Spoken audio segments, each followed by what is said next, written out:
All right. Hello, everybody, and welcome to Good Morning Xbox. I'm your host, Axel1324. And I'm Cool Cat Terry. Yes, and man, what a heck of a week! I gotta tell you, my life is more positive now that I lost access to a certain website. It's really weird how that affects it. Um, yeah, for those of you who don't know, my phone broke and I lost my authenticator, so I can't log into X or Twitter. So, for those of you who know, I am not getting any news from X or Twitter, so I apologize for those of you that are sending me articles. I haven't seen any of them.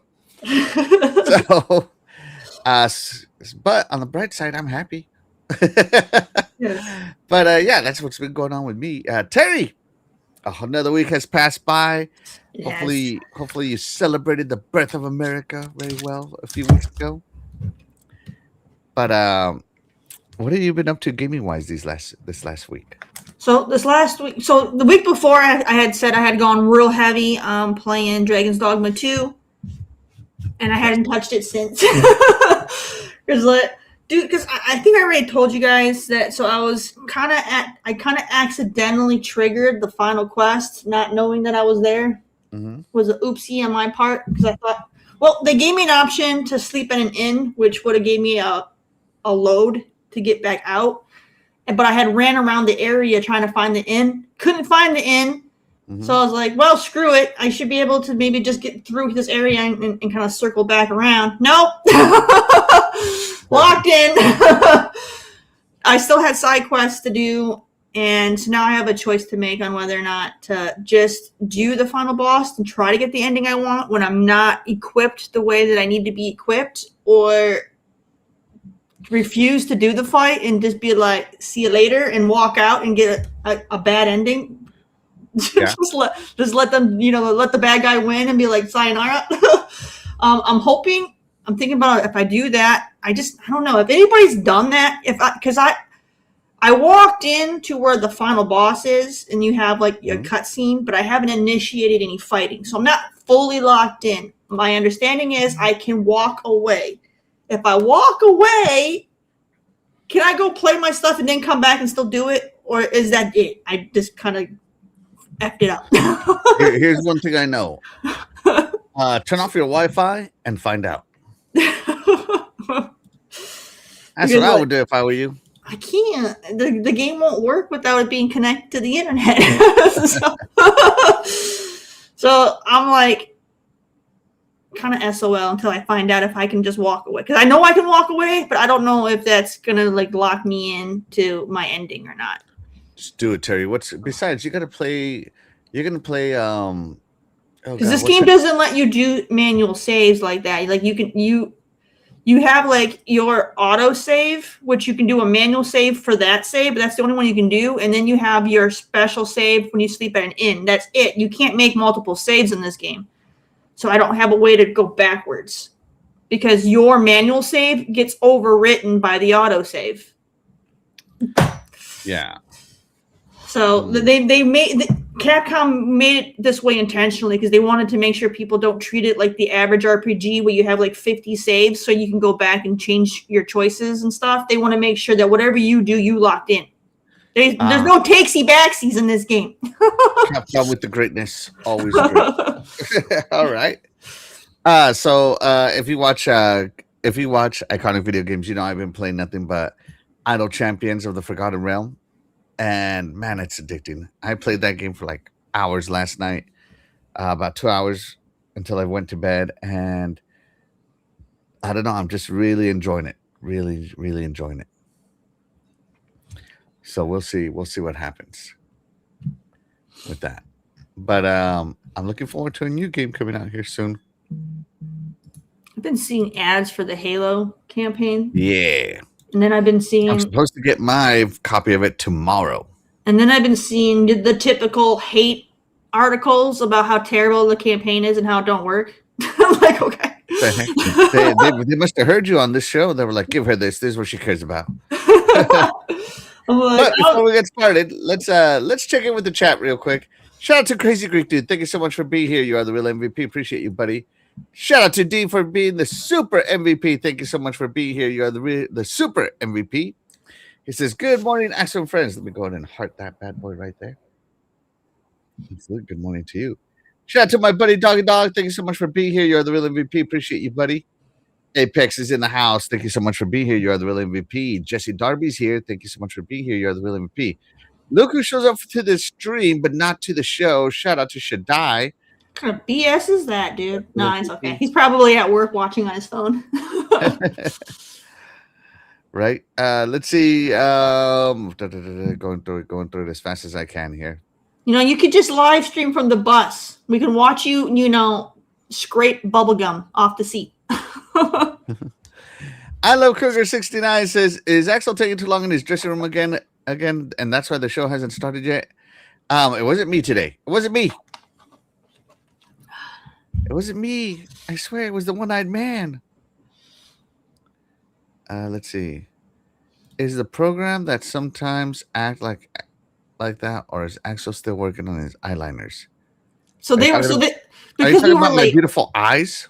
Because we were late, they were all assuming that you were, playing with your mascara and your eyeliner and making yourself pretty, and that's why you weren't on the show on time.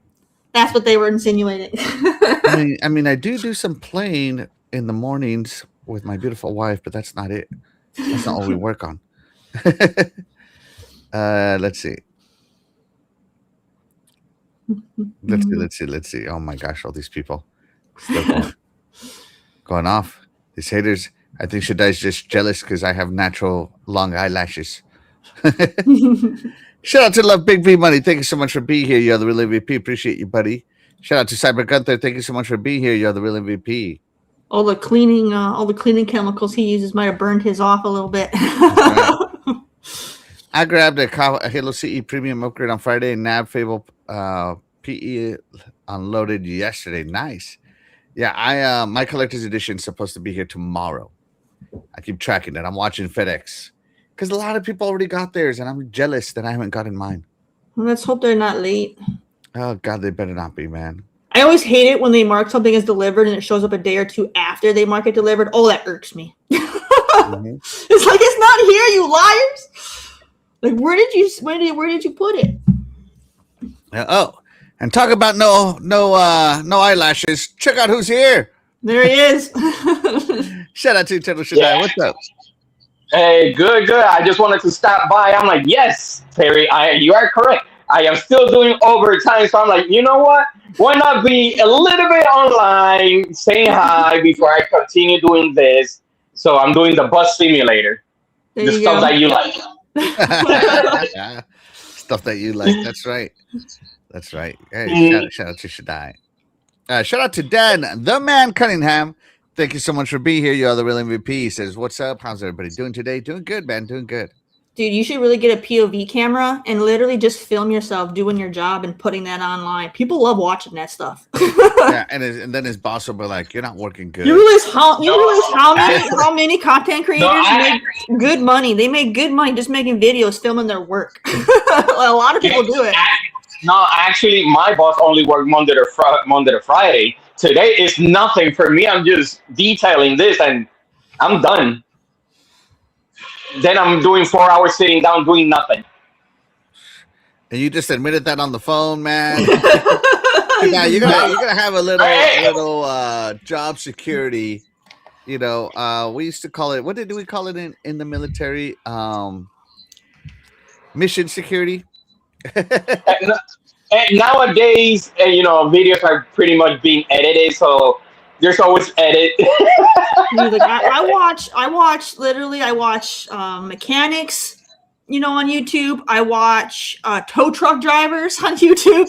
I watch landscapers. Like people for whatever reason, people love watching people work. It's just it's like, hey, but you know what? it's because they get to see the results. They get to see the before and after and the results, and they're not the ones in the situation where they're the ones stranded on the side of the road or whatever. So it's like people like watching that stuff, Well, free promotion. people, like that. I swear, people that take public transit, I think that they would enjoy seeing that. You know what? Oh, this is what they actually do to these dirty buses. Okay, then at least they are trying. You don't want to know. No, you don't want to know. You really don't want to know. You really do not want to know. You know, because I feel like it's got that reputation that no one cleans these buses or cleans the trains, especially because like New York has that reputation where no one cleans the subway, right? So if they actually get to see a perspective from somebody who cleans public transportation, you know, you'll be. You don't even know. I have to use all. Well, the I have to Lysol, use a lot of these. Yeah, a lot of these. Believe me. dude, you'll be seen as a hero in your town. You're like, oh, this man over here killing all of the germs. And no more COVID. Yeah, so I just wanted to stop by and say sorry I couldn't be there, but next weekend I'll be there. Just enjoy the show, everybody. Make sure to share and enjoy the show. All right. Take it easy, Shaddai. See ya. See ya. All right. Retro Rich is in the house. Thank you so much for being here. You're the real MVP. Where'd your stuff go? There it is. There it is. Yeah. Welcome to the show. It is like 6 p.m. over there. And hey, you know, shout out to who knocked you guys out? Was it France? No. Oh yeah, the Lionel Messi fan club. Oh my god, it was so funny. So what my COO is from England, and he took the day off to watch the England Portugal match. Oh man, he probably had to take another day off after that one too. And so they lost. Mm-hmm. And you know, and so the next day, and you know, Lionel Messi plays for Portugal, right? And so the next day he called my phone in the morning, and I pick up my office phone and I go, Lionel Messi fan club, how can I help you? And he just straight up hung up. Oh, no. It was great. It was great. Man, you just put salt in the wound like that. Right, first thing in the morning. He wasn't ready for that. Well, it probably would have been afternoon for him. So, like, is he in England? Whoever it was. So, is he in the States or is he? Oh, there we go. Argentina, not Portugal. Whatever. I don't follow it. I was just trolling. Yeah, I don't watch any of the games, but I heard about that England lost. So, they were definitely talking a lot of smack. As total losers, they're blaming the refs. They were talking a lot of smack about how they had it. They were talking. They were over there blaming the refs as if the refs kicked the ball. Sheesh. It was been spirited. It was. But you know what? It's okay. He could cry himself with and dry his tears with $100 bills. He's all right. He'll be okay. He will be okay. And you know what else he can dry his tears with and $100 bills after he's done with that, Terry? What's that? So, if you remember, a while ago, we talked about the ROG Xbox Ally X20 bundle. So, it is coming with the regular ROG Ally X, Xbox, right? X. But it also comes with some glasses, which we reviewed, right? With the X-Real VR glasses. They even updated the logo for the Xbox button on there. Yeah. But I mean, look at this. It's black and gold. So pretty. Oh, I love black and gold. I love that. I've always loved this combination. Yeah, black and gold is great. Right? White and gold is really good too. I like both. And so there you go. This is the Xbox Ally X20. But it's also coming with the what do they call these things? The hold on, give me 1 second. X-Real glasses. With the X-Real, right? And unified by the Xbox ROG Ally X20 aesthetic, this bundle redefines on-the-go gaming. Pair your X20 with the gold accented X-Real for an instant 171-inch big screen experience and 240 refresh rate wherever you travel. Right? So, dang! 171 inches of gaming glory. Are you ready, Terry? Ready. Are you ready? And, I mean, just look how pretty this device looks. And I love how they did update the Xbox logo.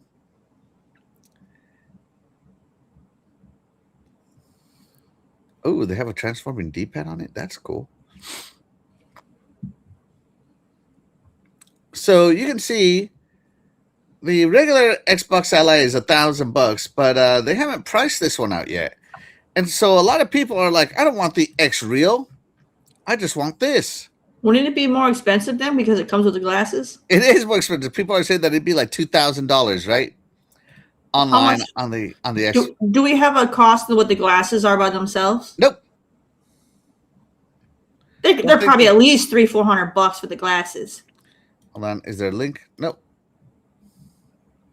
I'm gonna say $1499.99. No, I'm saying $2,000 with the RAM. It's gonna be like $1,500. Yeah. Yeah. So there you go. They're saying that it's a bundle. So everybody has been asking if this is going to be a standalone release. And according to The Verge, oh, hold on, my screen. Oh, they want me to subscribe? I don't think so. Override. I'm not gonna subscribe for like a 2-second thing. All right, here we go. So Asus has said, let me zoom in. An Asus spokesperson said the company is actively discussing the release schedule for a standalone version of the new Ally. Please stay tuned for upcoming announcements. So, the Xbox Ally X20 could release by itself for $1,200 or whatever they're going to sell it at, right? $1,800. Yeah, Lord knows with these prices nowadays, right? I mean, Asus has always been expensive. Doesn't matter what product you buy from them, their stuff is always flipping expensive. Always. So, for those of you who may not want the AR glasses and just want an Ally X20 because it's beautiful in black and gold, I think this looks pretty. I just want the glasses. I don't care about, I just want the glasses. Oh man, I just want the Ally because look how pretty it is.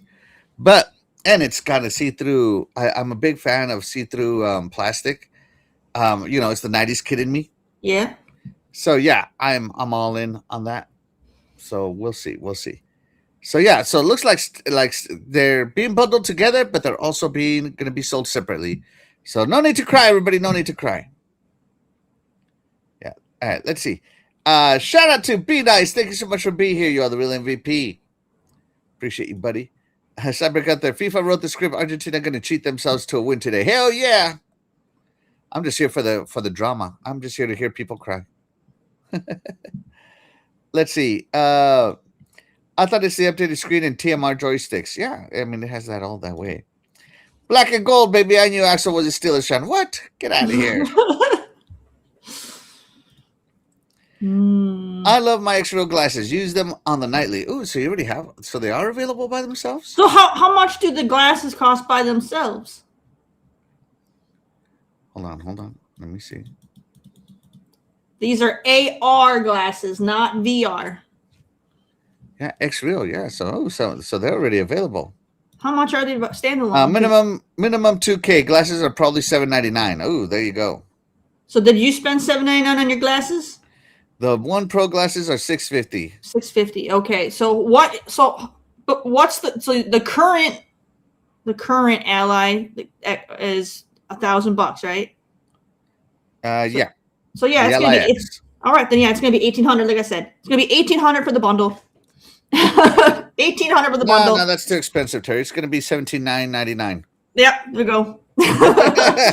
They'll still be over $1,800 once you get all your taxes in there. Right. It's gonna be 1 penny under. 1 non-minted penny. Non-minted penny. Yeah. Yeah. So there you go. So that's coming out.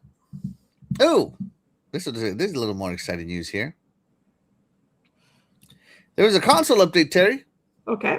I heard. I haven't booted my Xbox up yet to see. So the console update has to do with poster style game artwork. Right? So I heard it has a lot of customization with how we customize like everything, like color. We can make our own. We can put actual X codes, or is it X Oh, codes, you H were. I codes, haven't been able to do that since the hex 360. codes. Where you been? We could do hex codes now to make a Yep. custom color. Since 360. Where you been? So Gosh, that's so that's so 1900s, Terry. well, now they finally added it for this console, I guess. Yeah. All right, so check out the artwork. So this is how you normally see it. You see it like in this square Mm-hmm. setting, right? And so if you go to your settings and you go to, oh, you could, yeah, you can go customize games and apps now is the new menu. Gotcha. And you could go here instead of square, go to poster style, right? And go back. It changes it to the poster style, like like a DVD case. Yeah, Right? it actually looks like the game case art. That's what it's the game Yeah. case. Gotcha. And the next part, I want you to focus on. You see this Game Pass XS, right? Uh-huh. So if you see Game Pass XS and Gold and all this other stuff, you can again go to customize games and apps. You can turn that trash off, right? And boom, get you some clean posters. Okay, I feel like that's unnecessary. But okay. Get you some clean posters, Terry. I kind of prefer having I like Yeah. the labels on there. I like the labels too, but hey, I'm a data guy, so. But I think it's kind of cool. You can now see it in poster form. I don't know if I'm going to do that. As when I'm looking at stuff, I like to see as much as possible in as little space as possible. Yeah, I'd This like to just know. taking up space. I like to know what's available where. Taking that off, now I'm gonna have to actually click on it to see, is it on Game Pass? Is it on cloud? I'm not gonna know because now I have to open it up. I would rather just have the little icon. Saves time. Mm-hmm. Yeah. So there you go.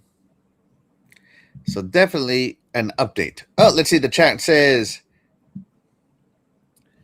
do they just want to say? Do they just want to sell a pair of Terminator themed sunglasses? That'd be cool.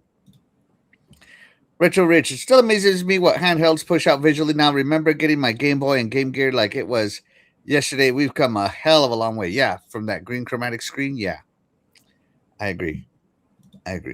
Crazy Greek Dude says, I got my glasses for $550. Nice.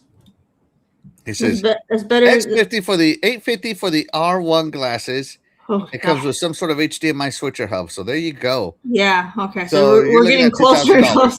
$2,000 for that. Yeah, we're getting closer and closer to the 2K thing. Was it Jesse W was trying to say that there's no way that they're gonna make this cost more than like the console, but like the glasses already by themselves already cost as much as the Series X, man. Like the Series X is the same price as the freaking glasses. So yeah, that Helix is gonna be pricey, man, or they're gonna have to take a huge loss on it. And I mean, they always take a loss on consoles, but they can't take that kind of a loss. A huge what? Loss. An L? No way. The Helix is going to be nothing but W's. No, I'm talking about for profit loss. If they sell it at a price that consumers would want, it would hit them too much. It'd be too big of a loss. They're not taking any losses. Screw your money. All right, here we go. I'm not going to get my 40% CEO raise taking losses while I give my employees 1%.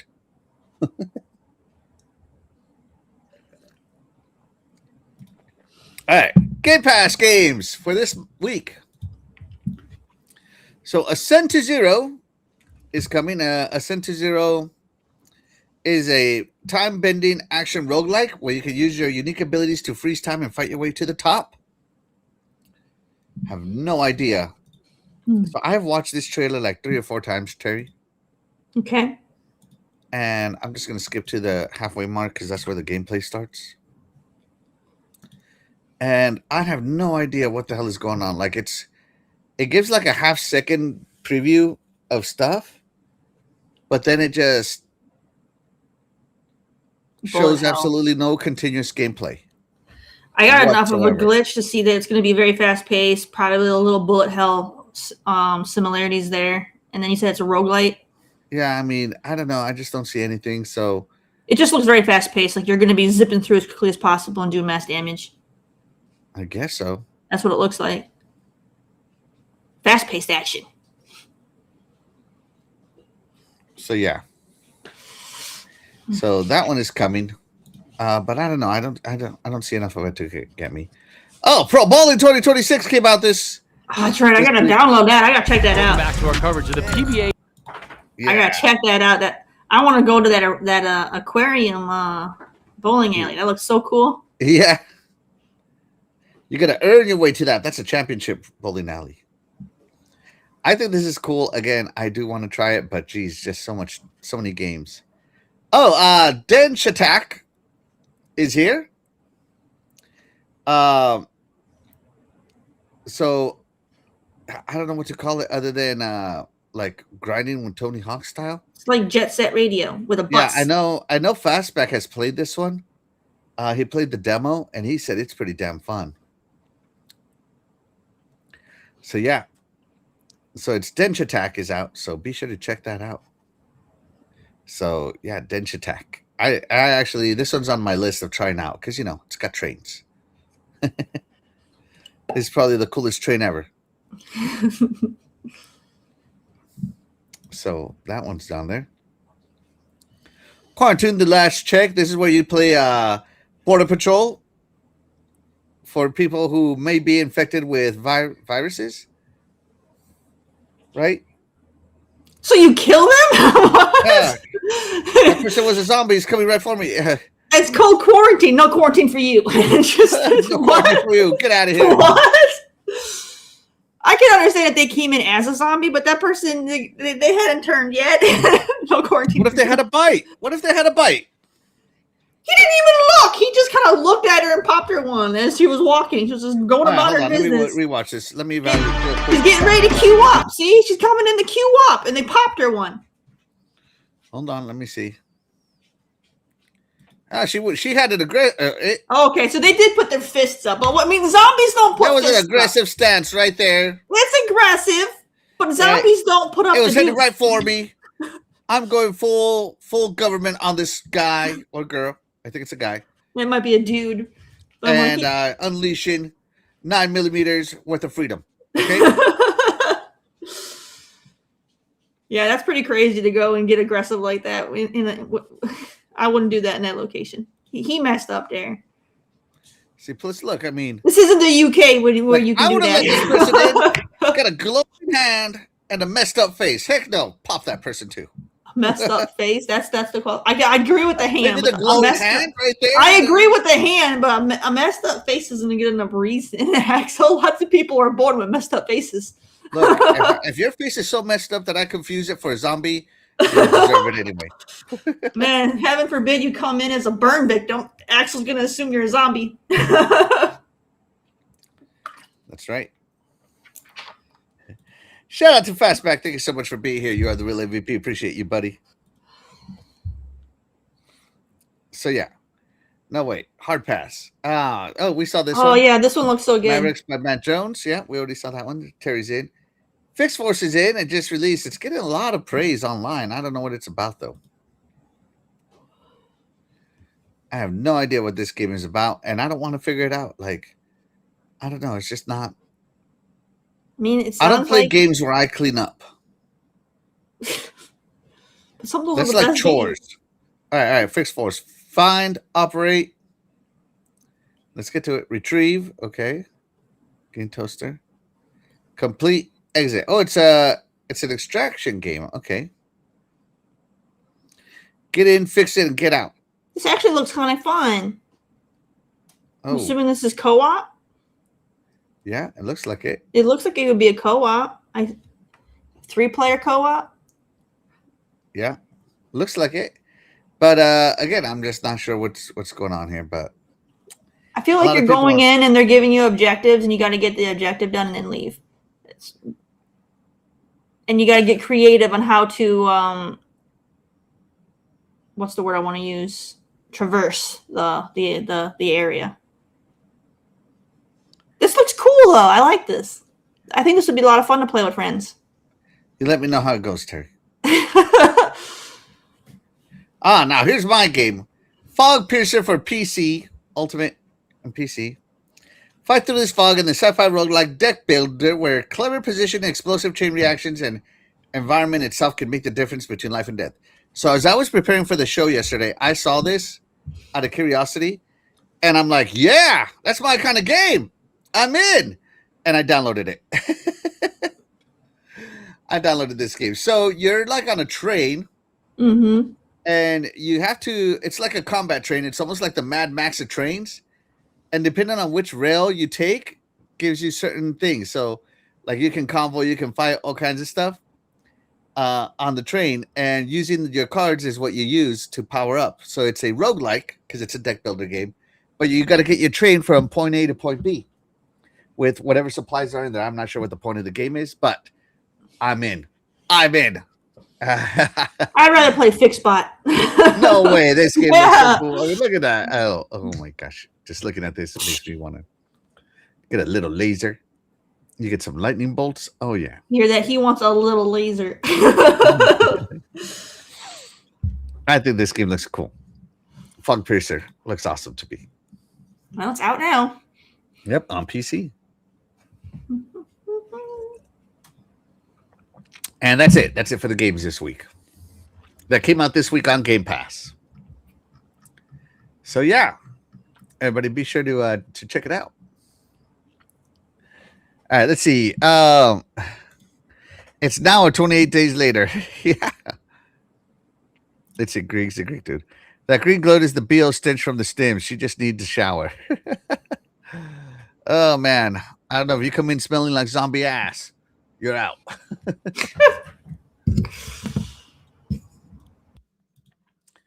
But Terry, I hit the wrong button. Terry, there is the Xbox Ultimate sale is going on right now. Okay. Right. And I use this website, so I'm just going to talk about the website that I use to find deals. It's called gg.deals. gg.deals. Right. And the reason I love this one is because I can sort by the platform I want to buy on, right? So let's pretend I want to sort by Xbox here. And let's pretend I want to get this Final Fantasy VII Remake integrate, right? Okay.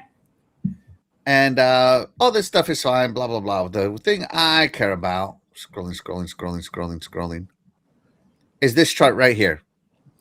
Price history of Final Fantasy VII Remake integrate on the Xbox. So this website tracks, so the green one is the actual Xbox store.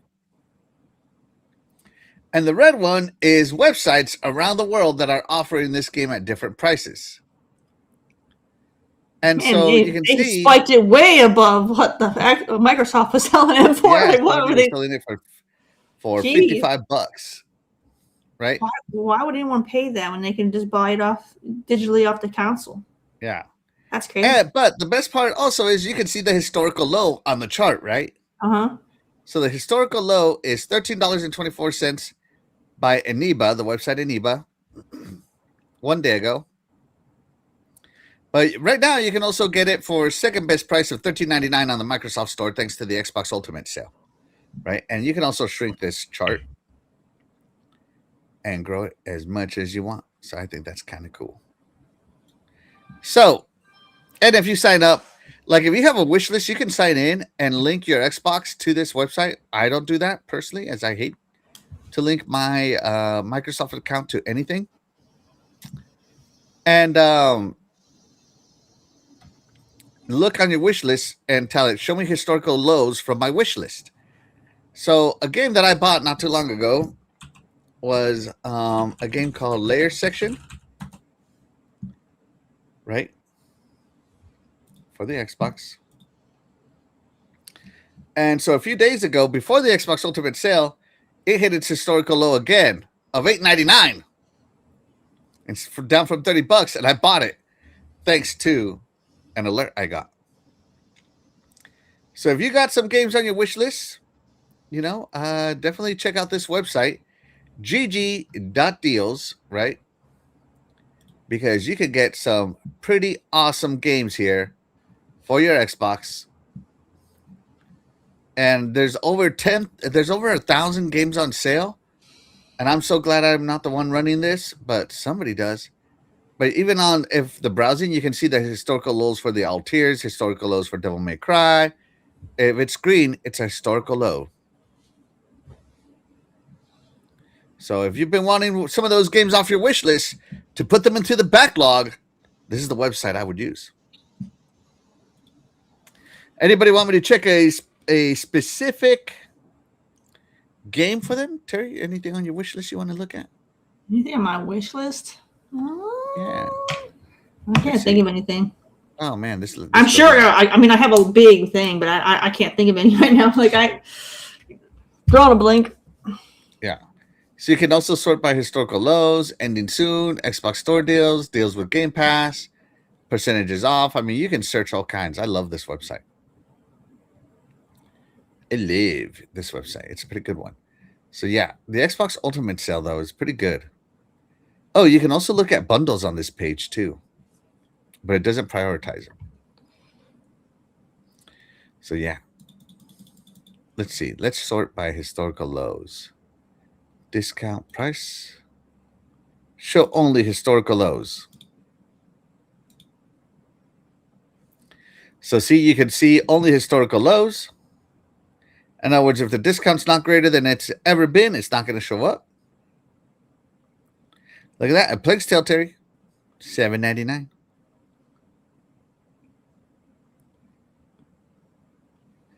Oh, I almost bought this one, Streets of Rage 4, because I do want it. It's on my wish list.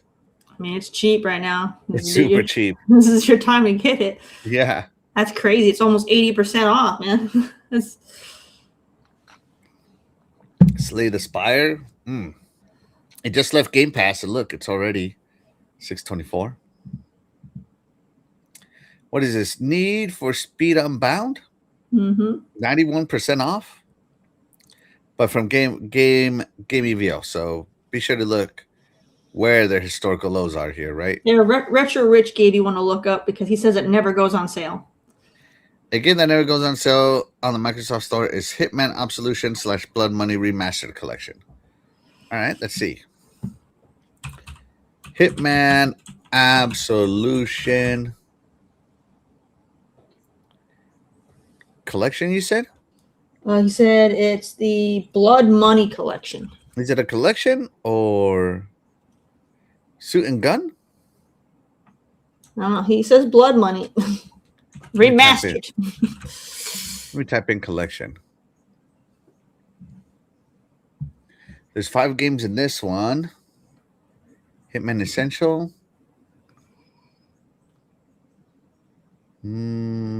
See all 9 results. Just show all nine of them to me.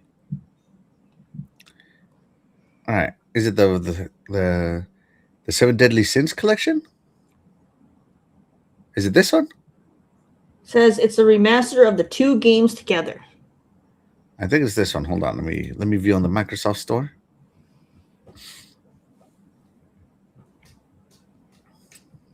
Yeah, okay. So this is it. Okay.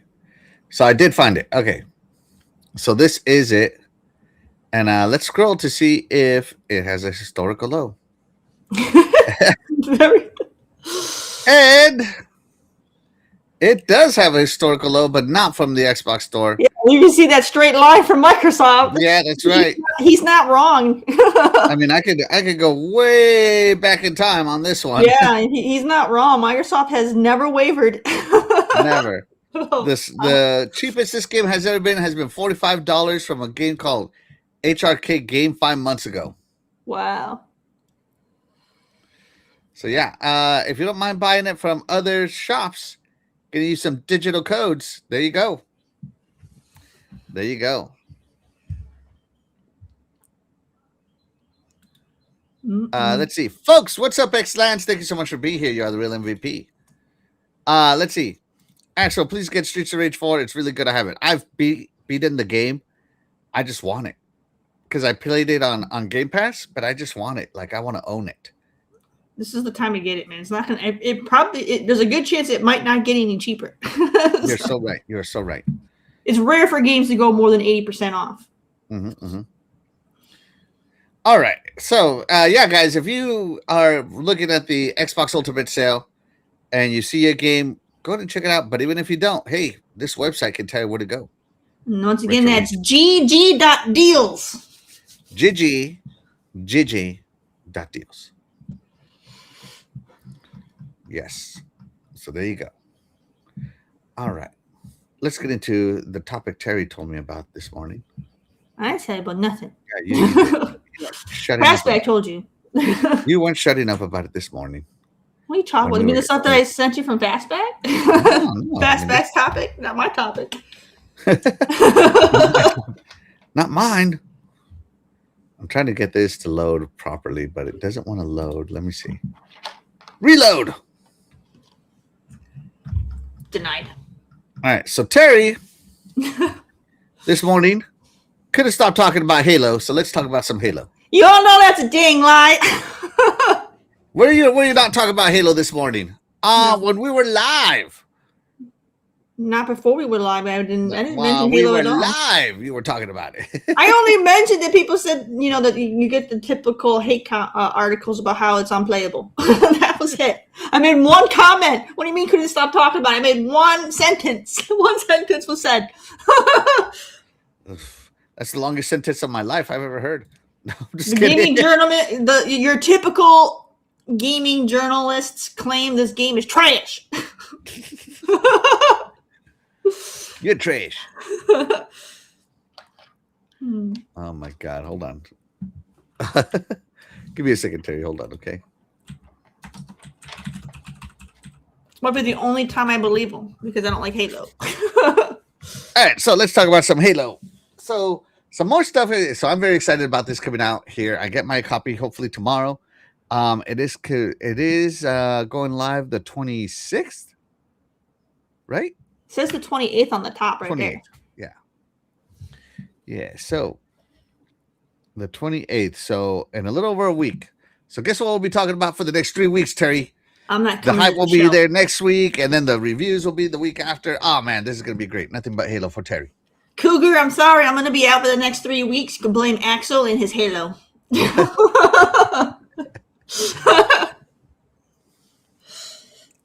Be nice, isn't it? I'm ready for Halo next week, Thursday. I can't wait. Had 4-player co-op. Yes,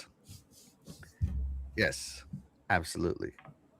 All right, so this article came out talking about the art of Halo, and they specifically said that Project Foundry was the basis of it.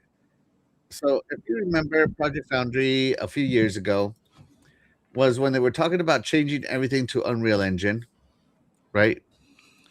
And they showed this thing here, which I think made Master Chief look very plasticky. They've improved it since, but you can see right here, the energy sword looked cool. Everything looked cool. This is Project Foundry, if you remember. So they talked about how Project Foundry was the basis of everything here, right? If it served as a prototype to prove that Halo could be rebuilt in Unreal, shaping environments like Halo and Assault on the Control Room, and informing the Flood's new presentation, which we have yet to see, which I think is kind of neat that they're hiding it. I think so. And so while I read this article, you guys can watch some of this awesome gameplay, Terry. Let me turn it down. There we go. From the official Halo channel. I think the grunts look awesome. I remember this scene in Halo 1. So epic. How do you have such good posture when they have such a huge thing on their backs? Well, they can't breathe air. They have to breathe gas. But the things are so huge and they sit up so high. Like, how's that practical? You know, when you want to be a species out of water, you gotta adjust accordingly. So, yeah, so I'll let you guys watch that while I read some of this article. So it said that Unreal Engine 5 boosted the iteration and speed of the artistic freedom. Tools like Nanite Lumen, Niagara, and Megalights let artists match concept directly in engine. So it went from engine to concept really fast. So you can see that here's the original Halo engine, and here's the new one. Let me make this a little bigger. There we go. Right? And they followed everything using this thing called military science fiction, aspirational spectacle, grounded, relatable, intriguing story, and thoughtful, intentional. This was always the goal of it. And I mean, you can see it in action here. It's looking pretty dang good. Right? But you see things like caves here. In the OG, this was a snow cave, but it didn't have any melt to it. Whereas now it has some burning to it and snow icicles up top. So it is getting evolved, if you will. I mean, look at the snow, Terry. Look at it. Oh my God, there's white stuff Everywhere. Oh my God. Oh my God. It's a girl's favorite. So let's see. Yeah. Ooh, get the kneeler. Oh. I do like that they're making the mountains look more like mountains. That's cool. Yeah. The snow to me, that doesn't really look like snow. That looks it just kind of looks like some frost. Have you ever lived where there's snow? I grew up in Wisconsin, bro. That just looks like frost. Dude, like right here where it's powdery right here. Wisconsin? So like right here, that looks like snow because it's powdery. But further back, it just looked like frost. Are there mountains in Wisconsin or just Yes. cheese? I'm There's just mountains. asking. Real mountains. We got mountains. I mean, they're not big like your Colorado Rockies, but we got. Yeah, that's what they look like. That's what they look like, Terry. but we got mountains. They're just small ones. I live close to Rib Mountain. Go skiing there. Right. So they went back to Combat Evolved, and every asset was documented, reviewed, and compared. And if you remember, they did an anniversary edition, a Halo anniversary edition. And they said that Halo Anniversary, while it was good, it didn't match the art style. And a lot of fans said that too, that they took away the Bungie art style and made it different. I never had a problem with it, but I do remember in the Halo community, a lot of people had some problems with the art style of the Anniversary collection. And especially the fact that it redid some of the music. Like remastering music is one thing, but they like changed the score. Instead of playing this song, it played another song. So they went back and said, all right, we're not going to do what we did with Anniversary. This is going to be a ground up remake, and we're going to keep the art style just updated. Right? The team did aim for a darker, moodier environment closer to the tone of the 2001 release. A remaster improves presentation. A remake rebuilds the entire experience for modern hardware while preserving its soul. So that's what they were aiming for, more remaster, right? And you want to see the Cybertruck Halo Edition? So this is the hitbox. I love how they show this. The hitbox to the Warthog. What does that look like, Terry? A Hummer. All right? Like a Cybertruck Hummer. Yeah. Right? Like the side of it where it's got the angles looks like a Cybertruck, but when you look at the front, that's straight up Hummer. Yeah. That's straight up Hummer. So I think that's kind of cool that we get to see some of these things in there, right? So yeah, they took the original assets, did that. Remake, remaster. Hold on, I'm just scanning through this as fast as I can. I apologize. Halo Combat Evolved is a timeless game because its core atmosphere, mystery, pacing, and visual identity still resonates decades later. We chose a full remake because we were not trying to replace that legacy, but to honor it properly by rebuilding the world with today's tools, so players can feel the same awe, skill, and discovery that the original delivered in 2001. Right? So, yeah, everything got evaluated for the true look of Halo. The bonus missions. They talked about the bonus missions. Right? So there are a lot of similarities in approach to both the base 10 missions and the 3 bonus missions. The difference was efficiency. They learned a lot from making the original missions, and that allowed them to be far more ambitious in their scope for the bonus missions. And man, they look good. Like, take a look at this, Terry. I mean, just these bonus missions are going to be great for me. And you're supposed to play them after the campaign. But I mean, just looking at the art here, the concept and everything else, this looks like it's going to take place in Sanghelios or a Sangheli world. So yeah. Ooh, look at the Wraith. He abandoned the tank for the Wraith. Unbelievable, this traitor. Let's see. And they talked about something called meteorite. Hold on, let me refresh my memory on what meteorite was. How do you spell meteor? Meteorite.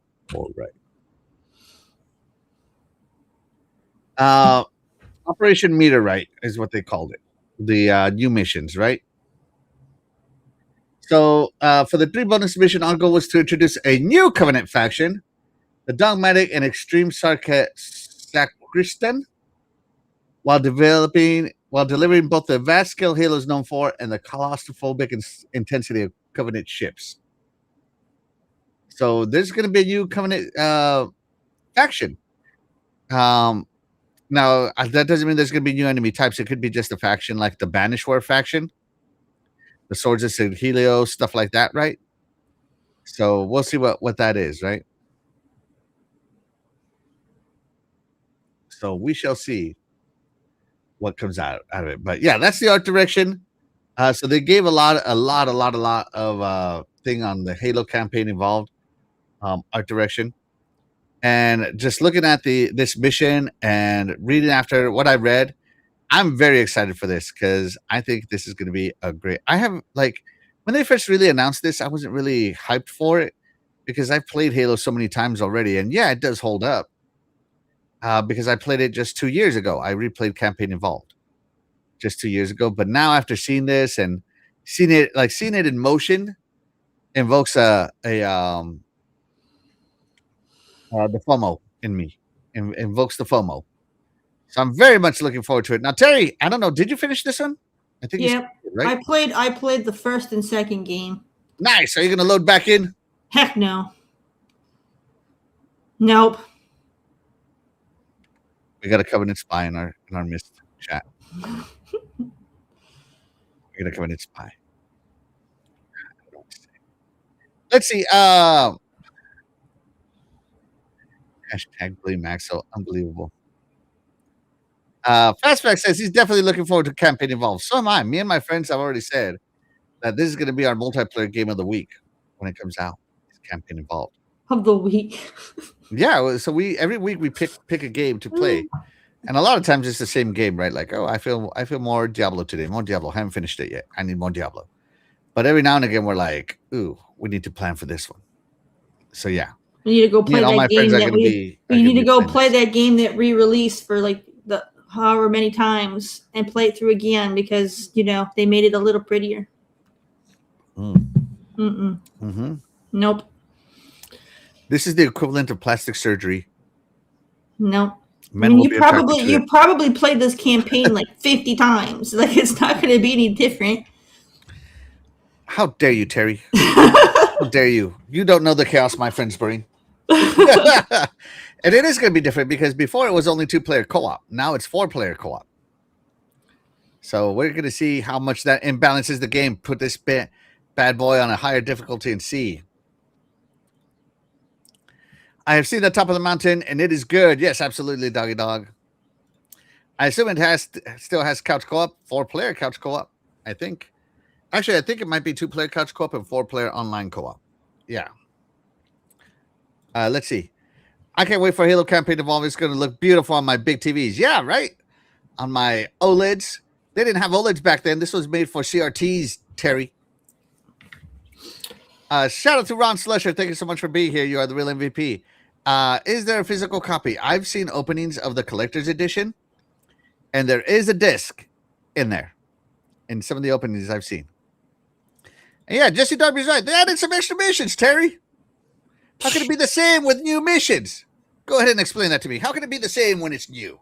So you're going to be spending. I'm going to assume this is an $80 game or a $60 game. I don't even know. You're going to spend $60 to $80 to play 2 missions that are probably like $10 worth of DLC. Whoa! It's 3 missions.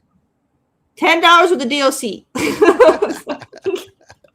For $80, you get $10 worth of DLC.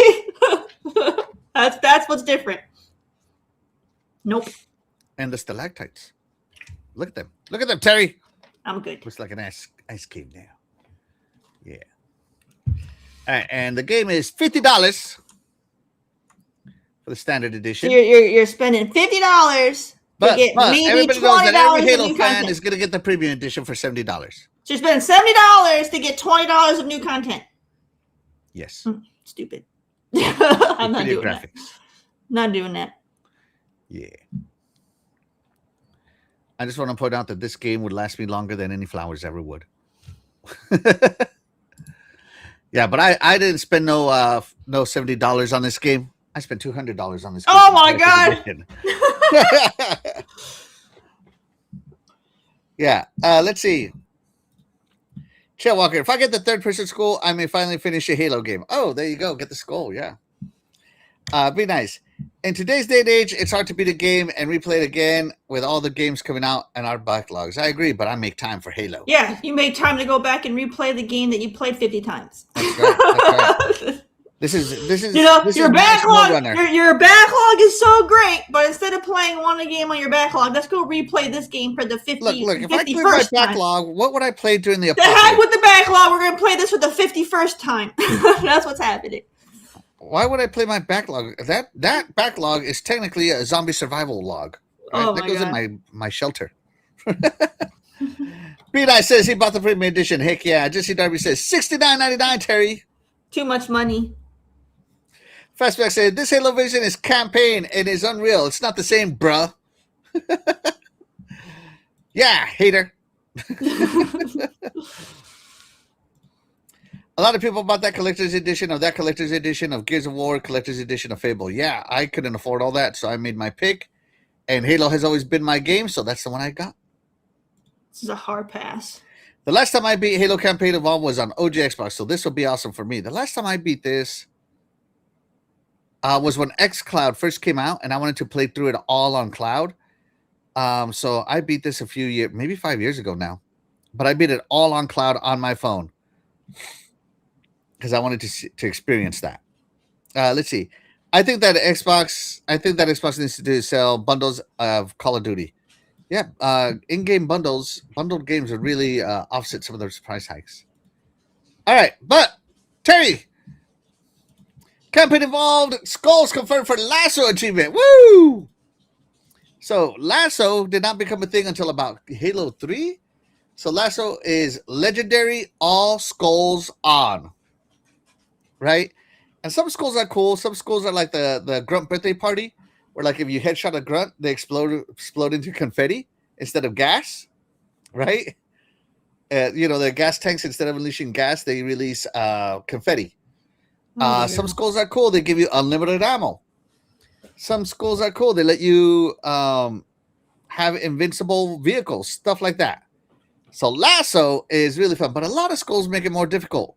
Like faster regenerating shields for the bad guys. Yours don't regenerate unless you do damage or melee somebody.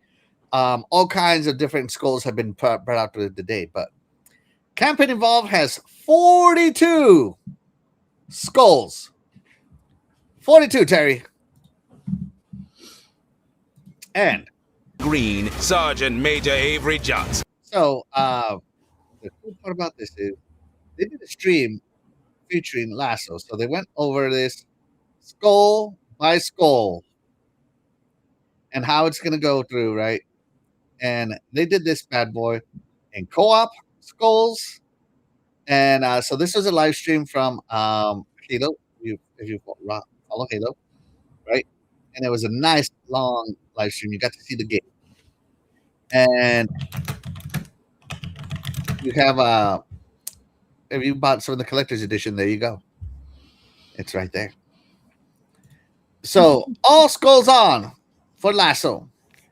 It is a mythic achievement. They're calling it a mythic achievement. Of course, in Halo, you have your levels of awesomeness, and mythic is one of the rarest things you can get, right below Onyx. Right? So, yeah. So skulls have been a staple of the Halo series since Halo 2, right?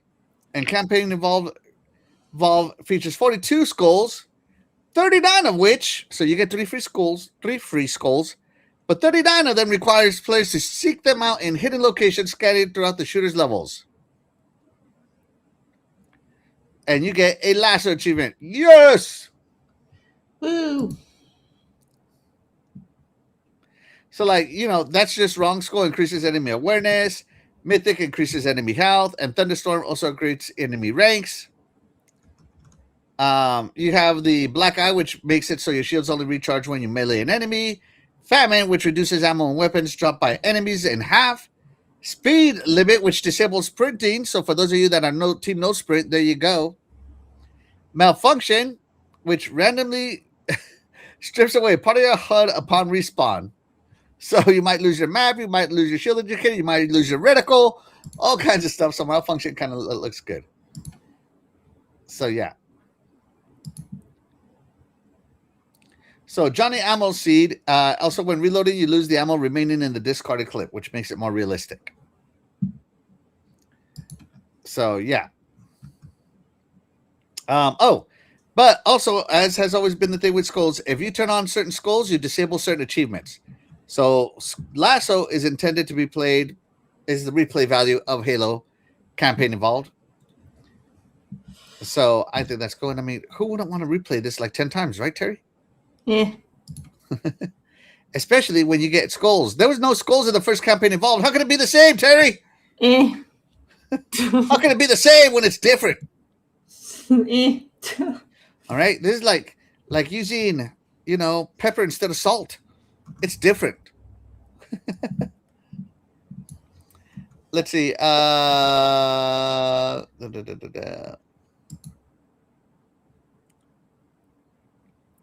Shout out to Splendiferous. Thank you so much for being here. You are the real MVP. Appreciate you.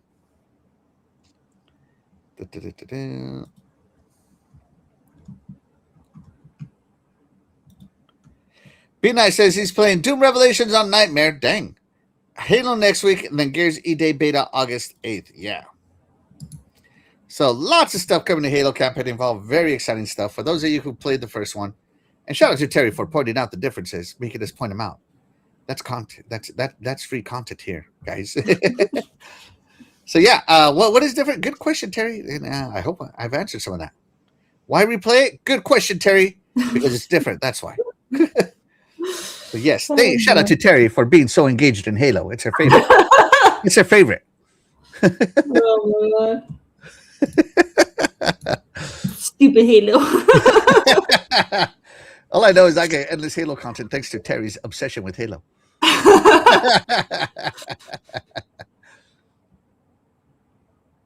So yeah, this is gonna be so good, so good. I cannot wait. Now, for those of you that want to know what Halo co-op is gonna, they just had it. Dang it! It's gonna look like. Check it out. And it's 4-player co-op because the guy that was on the I was about to say the Hummer, the Warthog, is it the guy on the bottom screen? So yeah, this is I don't know. This is looking clean, Terry. I don't care what anybody says. This is looking crisp. Oh my God! And they have weapon skins. You're gonna do weapon skins on the first Halo, Terry. That's also you. Wow. Oh my God! Bring that up. They turned it into Fortnite.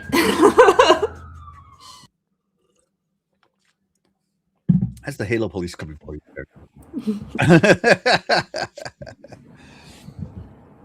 So yeah. Chat, let us know if you're excited for Halo campaign. You know what? Let me ask the chat. All right, what should I ask the chat? Oh, all right. Hold on. Is there enough new content for you to pick up and play Halo campaign evolved? Yes. Skulls, weapon, skins. There we go. Skins. 4-player on you. All right, Terry, what's the no? I'll let you be the no. No.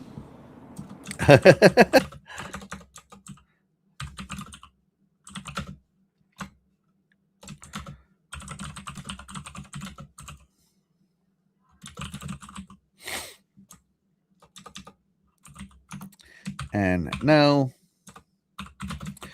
Team Terry, boo Halo. Yes. Everybody vote for that one. That's the winner right there. All Team right, Terry, boo Halo. Do it. Team Terry, boo Halo. Is there enough difference? I mean, you get third-person mode, which didn't exist in Halo. Just saying. Throwing it out there. They're shooting each other. This is so classic Halo.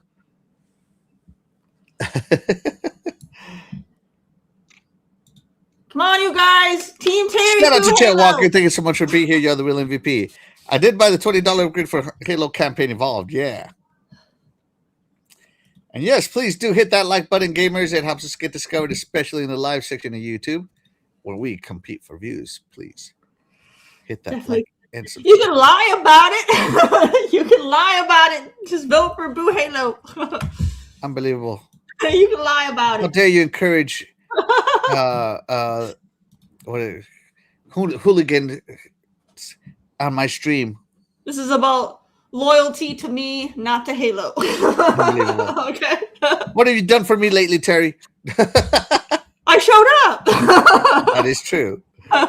Apex says, definitely excited for Halo. Halo, yeah, absolutely. And Why So Serious is in the chat. Thank you so much for being here. Y'all, the real MVP. Appreciate you. I do like this skin, though, this gold skin. Again, gold and black. That seems to be the anniversary colors. And you can see the extra weapons now on the legs. You know, so cool. So cool. And look at the grass. The grass is moving, Terry. That's new. Wow. They have different look at that plant, all right? You see that plant right there? That's a new type of plant that wasn't there before. Okay, so You didn't like all your sharp edges that the game had? as much as I love the Xbox version, I am loving this Campaign Evolved. And of course I did download the anniversary edition. Chell Walker says, I can never say boo Halo even when it's giving me motion sickness. Why do you get motion sickness from shooting aliens? We'll give the chat like one more minute here to vote. He couldn't play the game, but he's still giving it a thumbs up. Shameful. Yeah, and look at all these skulls. Look at the skull menu. And first off, this menu looks awesome. Jesus, man, they made that Halo ring look amazing. Oh, there's even a randomizer for the skulls. Nice. And here they're talking about every skull. So if you want to hear about every skull, there you go. I don't. Yeah. I don't. Oh, you want to turn off the volume for the next 45 minutes? Ah! Turn it Well, off. here's third person Halo.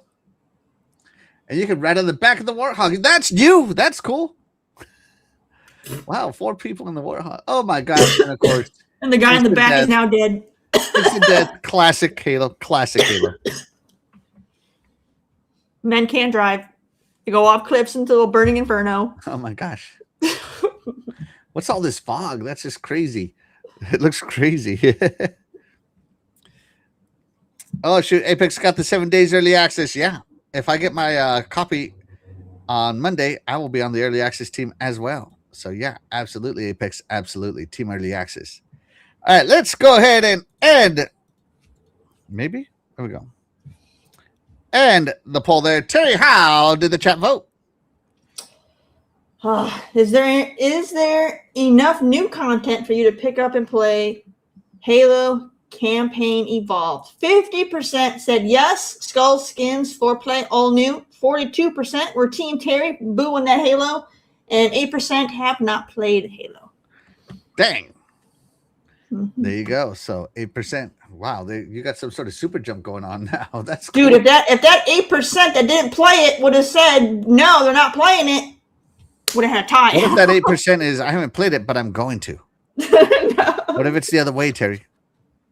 Team They Halo all the would way. All have right, Terry. voted yes. Like, why was that even an option? Either you're going to play it, you're not going to play it. Why was there? I haven't played. That should either you're going to play it, or you're not going to play. Who cares if you never played it before? Are you going to play it now? Why is that an option?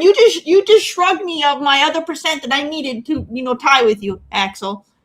Cheating the system. Unbelievable. You know why, Terry? Because I had all skulls on. That's why. cheating the system. You stole my 8% vote. No, I can't believe it. No, The person that doesn't play Halo didn't vote that they're not going to play Halo. What kind of BS is that? All right, Terry. As much as you love Halo, it's time to move the topic along. Okay, calm down. Calm down. It's okay, Terry. There'll be more Halo next week. Don't worry. Okay. Ugh. Terrible. Because next week I would have played it, and I'll tell you all about everything that's new. I'm gonna put you on mute. All right, let's move it along. All right, time for the main topic today, and that is the Xbox Helix. So the Helix hasn't even released, Terry, but it's already getting dragged by haters like Chris String over at GameIndustry.biz. It hasn't even released, Terry, and they're already hating on it. What does that tell you, Terry? They're stupid.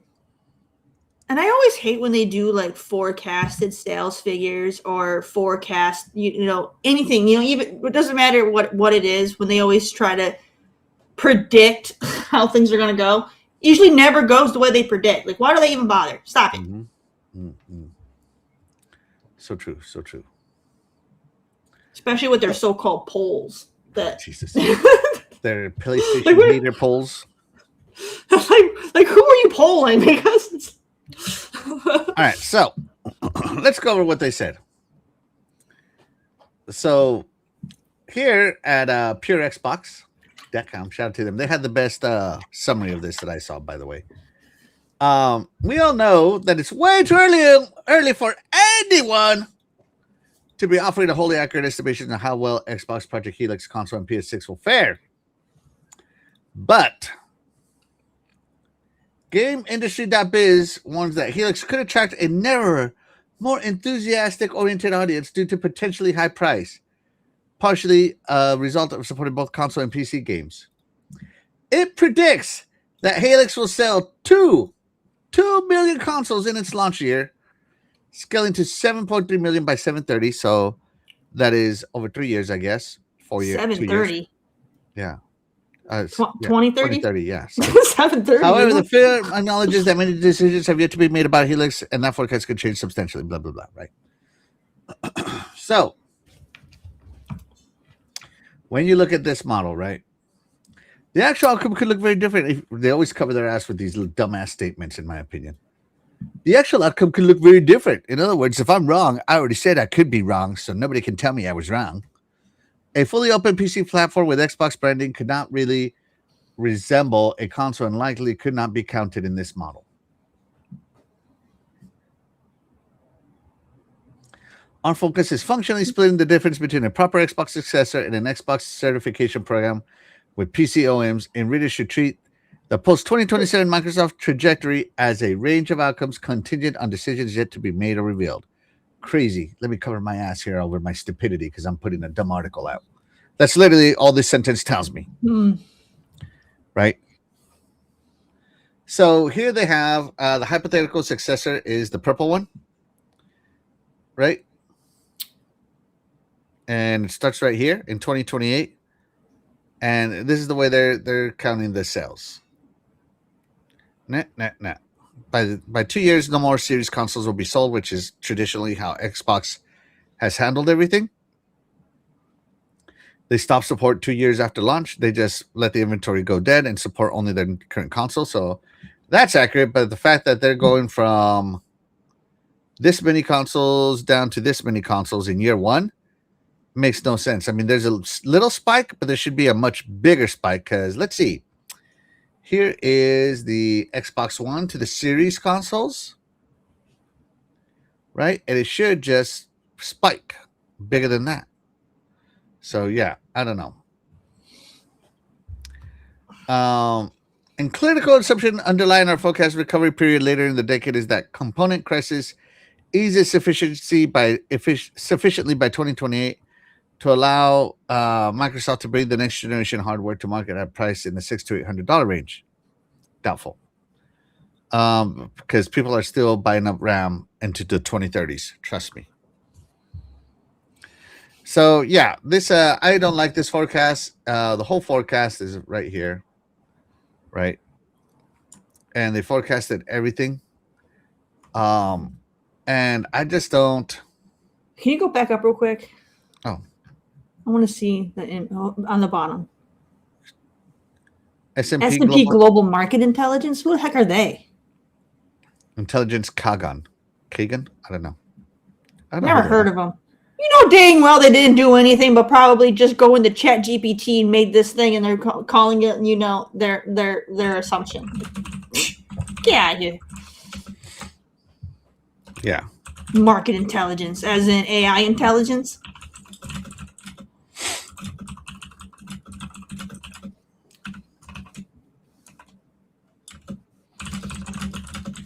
Yeah. Yeah. So I don't know. This whole forecast thing looks dumb. And here's the big one. This forecast is built on analyst assumptions, not real market signals. So they literally took everything that's actually happening in the market, threw it in the trash, and be like, "This is my assumption as an analyst, as an Xbox hating analyst." So this is one guy at S&P basically saying the hardware's too old, too expensive, and the software slate is too thin. So it isn't really. If you remember, analysts said in 2013, very similar analysts said in 2013 that Xbox was quote unquote dead forever, and then the Xbox One sold 50 million units anyway. 50 million. And remember, in 2013, they said Xbox was dead. And some people have been posting those videos for over 10 years now. We're still here, baby. We're still here. So, yeah. I don't know. It's this forecast just pisses me off. Let me see what the chat says. Pisses me off, Terry. I like it when you say it like that. It's fun. Shout out to Loud Boys. Thank you so much for being here. You are the real MVP. He says, "Yo, look at antitrust for lawyer. For what? Xbox on disc version, game, Sony, and disc. Yeah, that would definitely kill it. If Xbox had a disc version and Sony didn't have it, they would automatically attract the collectors. Didn't they already? I thought they did, unless they changed their mind. I thought they already said they were going to keep the physical. We'll talk about it. Unless Asha decides to change that, which is possible. They're as accurate as Michael Pachter was. Oh! Yeah. They lost their way with Halo. Yeah. Look at Campaign Evolved, right?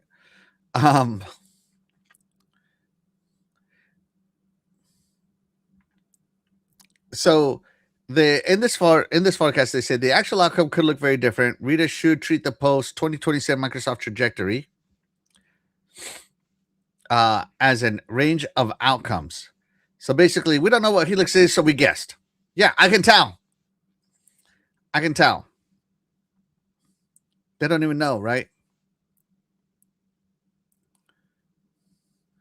And somehow, even though PlayStation has raised their prices, they treated the Xbox price with a harsher prediction, right?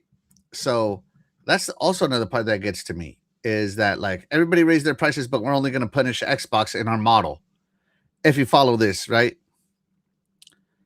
And they treat it as a weakness. Like everything Xbox is doing is weak.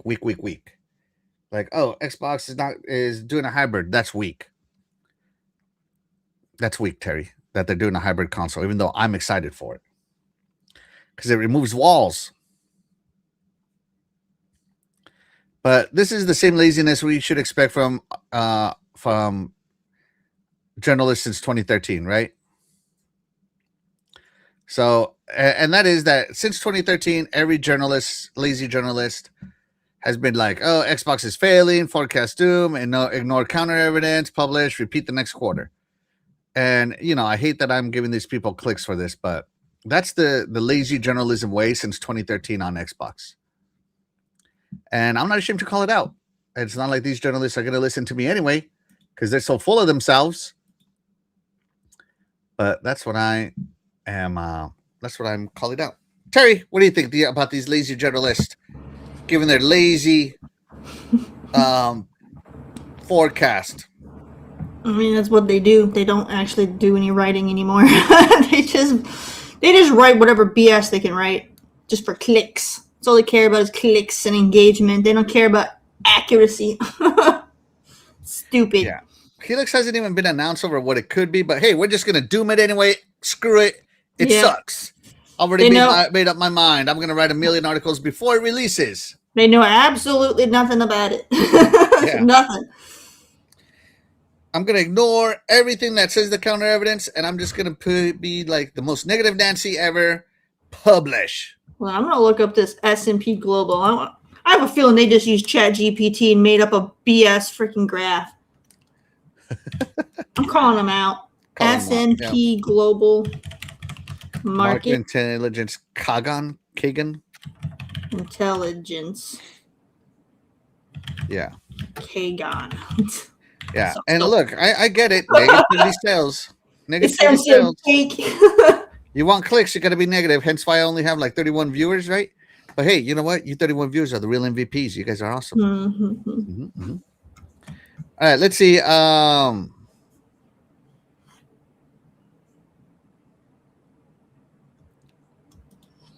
Splendifer says, yeah, the Xbox tax. Yeah, right. And really, the Xbox tax is, I'm going to call it now, gaming journalism, which is assume Xbox is failing, interpret every data point through the failing lens, forecast doom, ignore the counter evidence because, you know, I'm the journalist. You guys don't know nothing. I'm the journalist. I got sources. What? The public isn't a source? The customer? No, they're not sources at all. The customer sucks. Publish and repeat the next order. Yeah. Let's see. Loud Boy says Jennifer English steps down from roles of Tides of Annihilation. I don't know what Tides of Annihilation is. I'm sorry. Let's see. Tides of Annihilation. I've heard of that game. Is it a game? Okay. It's a game. I think it's a puzzle game. Splendifer says he made a nice post for them this morning. Oh, that's cool. That's nice. Loud Boy says Xbox will raise price again until satisfied. Hey, man. Hey, that RAM isn't cheap right now. The console's still going to be cheaper than a stick of RAM. Just being honest. Doggy dog, give me urinalism. Let's see. And shout out to Stitch. Thank you so much for being here. You are the real MVP. You guys solo today? No, we're dual. We're dual today. A duo? Right? What'd you find out about Global Market Intelligence, Keegan? That they are mostly a telecom company. They use the telecom company to predict consoles. This is what I'm talking about, laziness, guys. So they're mostly, I guess they have over like 8,600 broadcast stations and TV networks and like streaming providers. So like they're real big in like TV entertainment. But yeah, so it's just, I mean, I guess they do make stuff like this, but it just, to me, it don't make sense. Why are we talking to the TV network people? Right? Shouldn't the TV network people want consoles to sell? Because some kids have TVs in their room just because of consoles. I know I did. Yeah, but people aren't watching their networks that they're playing on the console. That's probably why they wouldn't want it. You know, let's say that they are having investments in, I don't know, Discovery Channel. They're not getting no viewers on the Discovery Channel if you're playing Xbox. So. Right? Oh shoot, Splendiferous with a $2 super chat. Shout out to Splendiferous. You are the real MVP. He says, ask ChatGPT who talks about Xbox the most. No, man, I will. I mean, I have nothing against ChatGPT personally, right? It's just that if I load up any AIs, it's gonna mess up my stream. Oh, it says that. Just saying, man. It says S&P recently reorganized their market intelligence into AI-led data delivery. ChatGPT, like I said. There's no intelligence there. Dang. Called him out. ChatGPT. Yeah. So shout out to Splendiferous. Yeah, who talks about Xbox the most? That's an interesting question. I will later. So there you go, everybody. Xbox Helix is already being doom and gloomed by the media. Raise your hand if you're surprised. I'm going to put my hand down because I'm not surprised. I'm definitely not surprised. Yeah. All right, but the thing that did send the internet into a frenzy, and it was not just this doom and glooming, but also some hey, What if aboutism? So on 6th of July, right, there's a rumor that Xbox is still evaluating whether Project Helix will support physical disc, right? And so they said that, according to a lot of people, Tom Warren from The Verge and other people, right, they said that they don't know yet.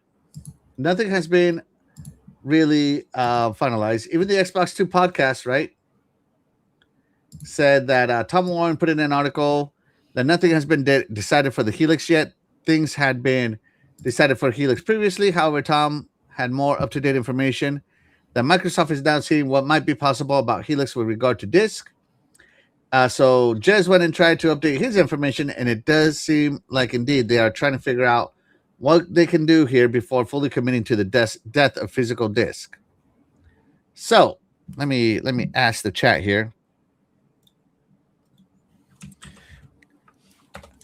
How often do you use your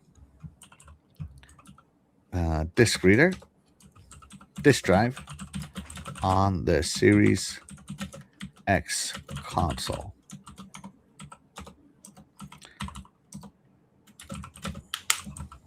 Hold on.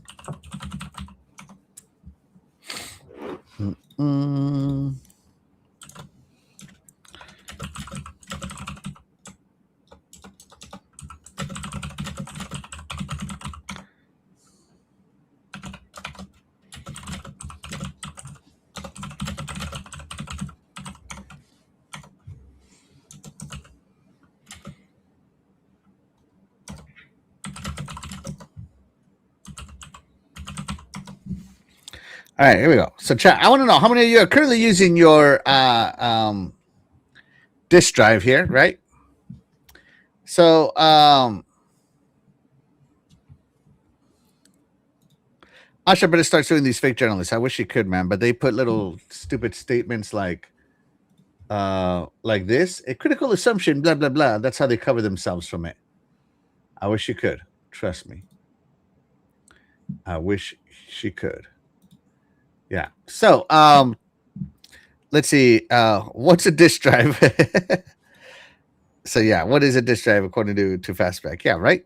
All right. So, if you remember, basically Sony said that they're going to stop making games physically for the current generation. They're just going to go full digital, so you can own absolutely nothing because they're the market leader and they can do whatever they want, and people will still buy their console, which.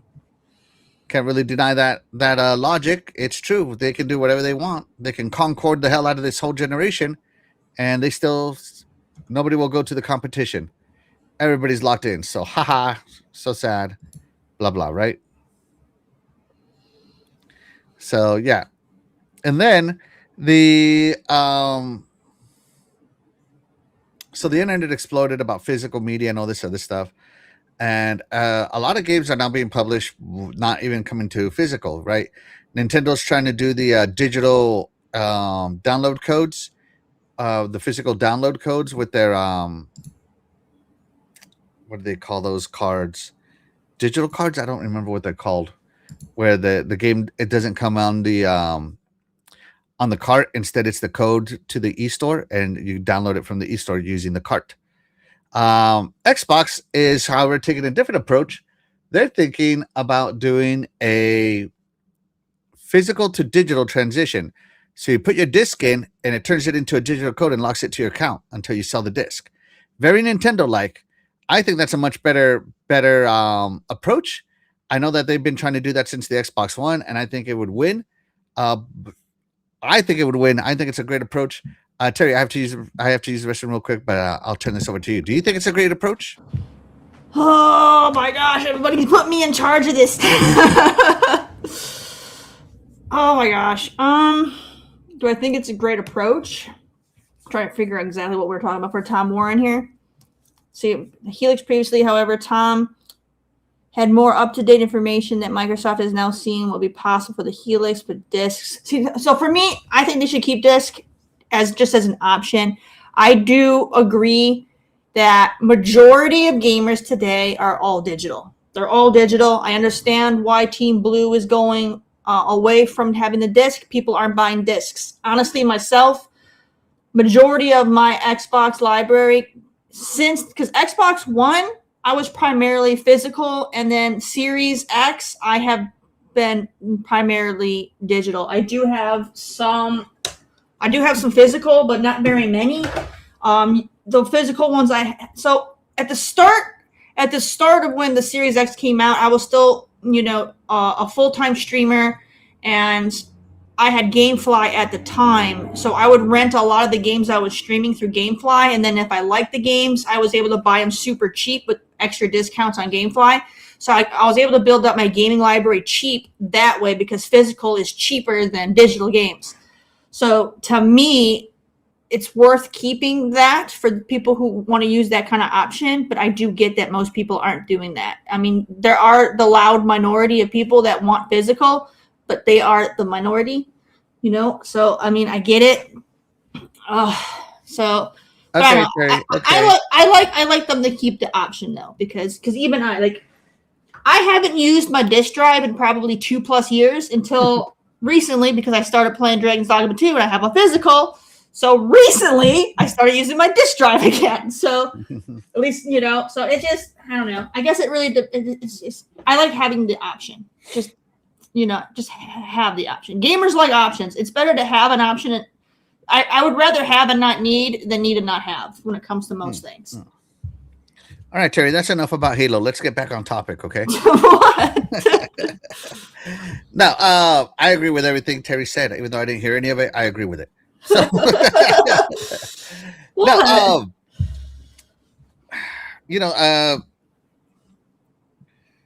Splendifers. Just talk, girl. You like talking anyway. Oh! Hold on. Oh my God, Fastback. The disk drive is where you put the CD in. Because Fastback said, what's a disk drive? There you go, Fastback. You're getting educated by Loud Boys. Shout out to Loud Boys.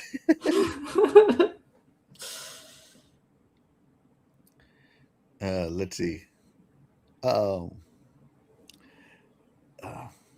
can see that Tisha Be Nice had made a comment about a third-party company making external disk drives. I mean, that stuff already happens, so I could see that as an option as well, where, if hypothetically, let's say they decide to get rid of the disk drive for the Helix, there's going to be somebody who's going to make a third-party one that you can just plug in. Someone's going to do it. Games are so much bigger than disc can even hold these days. Let's just keep realistic, right? The reason games started installing on consoles, when hard drives got introduced, was because it could access the things it needed to access much faster. So you got better gameplay, right?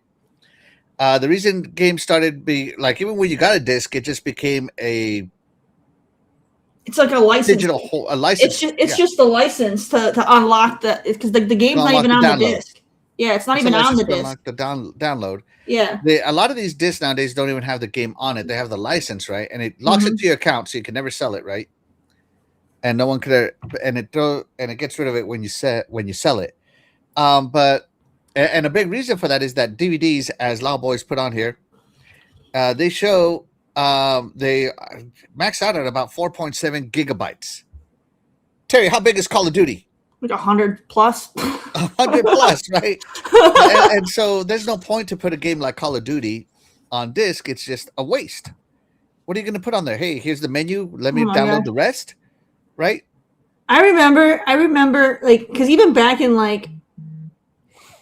if we go back 30 years, right? If we go back to 30 years when, discs had taken over, and people made a big deal about games being on 2, 3, 4 discs back then.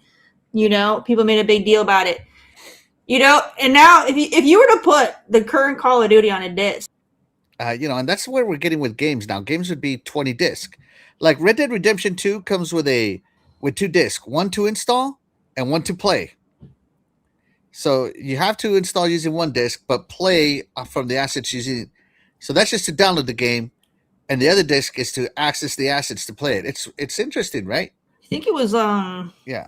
I think it was Dragon Age. I think the first one. Mm-hmm. I think because you can only play through the first half of the game on the first disc, and then once you got to a certain point in the story, it would pop on the screen to insert disc 2. You couldn't continue the game anymore. You had to put in disc 2.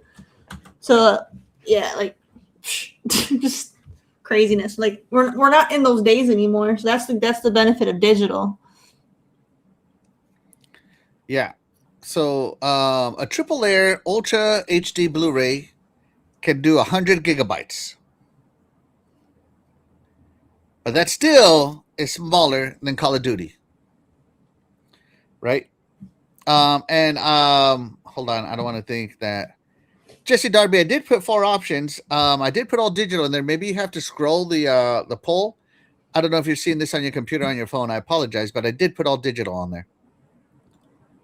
Yeah, lots. I already told them lots of people have voted for it, so people are clicking it just fine. It's a him problem.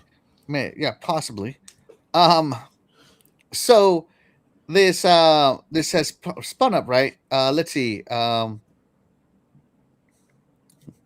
remembers zip drive or flop disk back in the day? I do. Man. Yeah, I do. yep, Yeah. yep. Zip drive. I had one. As a matter of fact, I think I still have one. And I have like 8 zip drives that I have something on.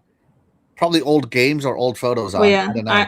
I remember back in the day you put in your floppy disk, and then you had to open up your game manual. You had to look at a certain paragraph or a certain word. Oh, the code. That's right, the code. Yeah. They're like, if you don't got your game manual, you ain't playing this game.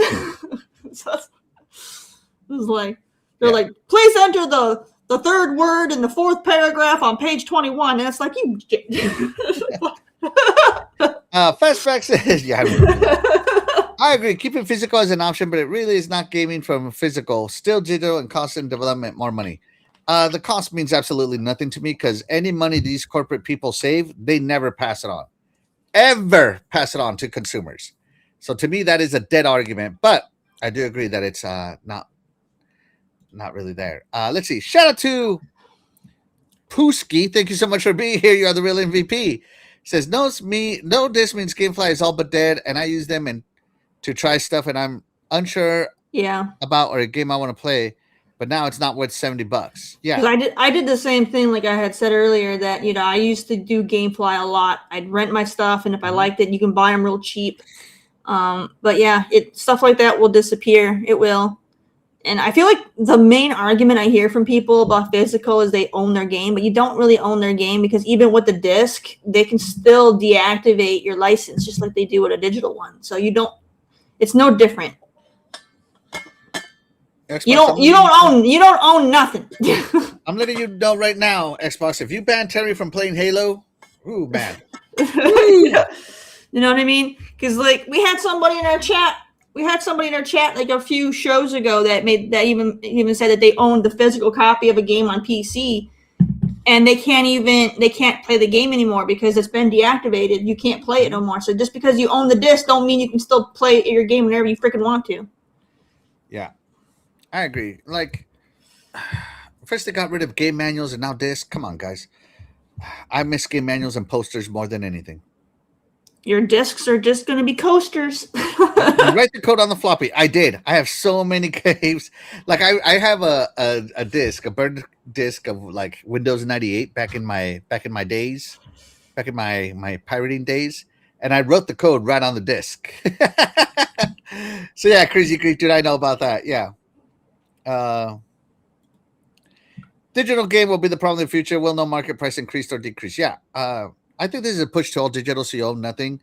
Because like Spotify, you own nothing. Netflix, you own nothing. Now gaming is the last form of entertainment where people own something and they're trying to get rid of it. So yeah. Trail Walker says, Police Quest, you needed your manual for clues in the game, including your locker combination. I remember that, Trail Walker. I remember that. Yeah, Jesse Darby. Unfortunately, the U.S. government here is more interested in corporate rights than individual rights or consumer rights. I'm going to say, let's go with consumer rights, because like in Brazil, some guy just got all his stuff back because they have different consumer protection laws. Yeah.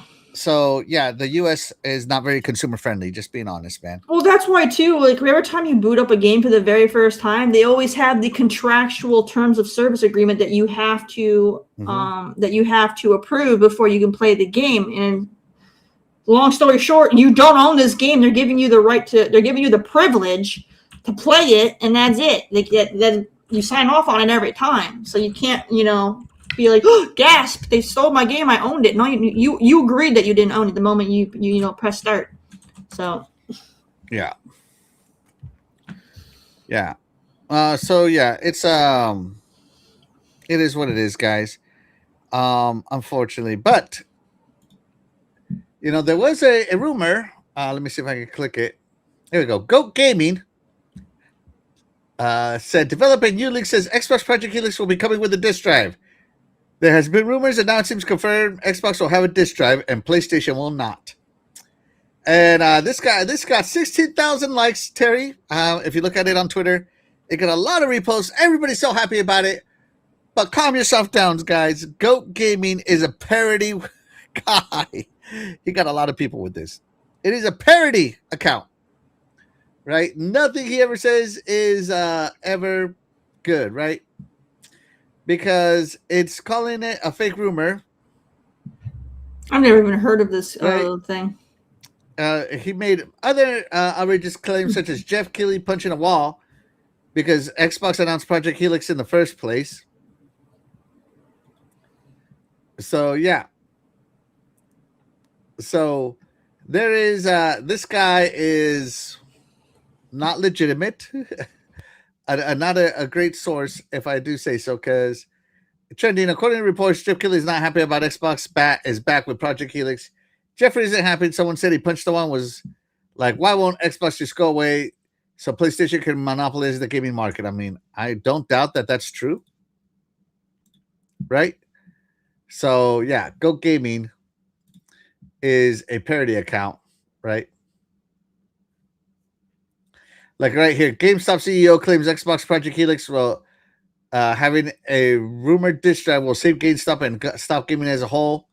I never thought Xbox would save GameStop over PlayStation, but times have changed and Xbox is the future of gaming. So yeah, Go Gaming is not a real source, real legitimate source, guys and girls. So please, calm down. As much as I want it to be true, and I think it would be a W. I don't think I don't know. Like everybody's going to digital. You can't be the last bastion on digital, because the more people you force to digital only, the more they're locked to your ecosystem. And if you're the only one who's not locking people on your ecosystem, the more they'll openly leave.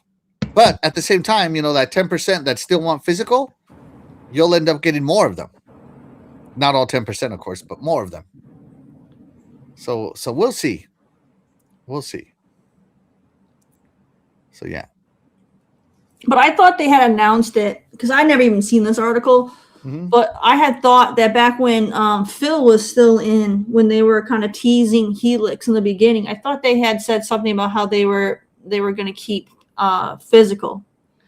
Phil was a huge backwards compatibility champion.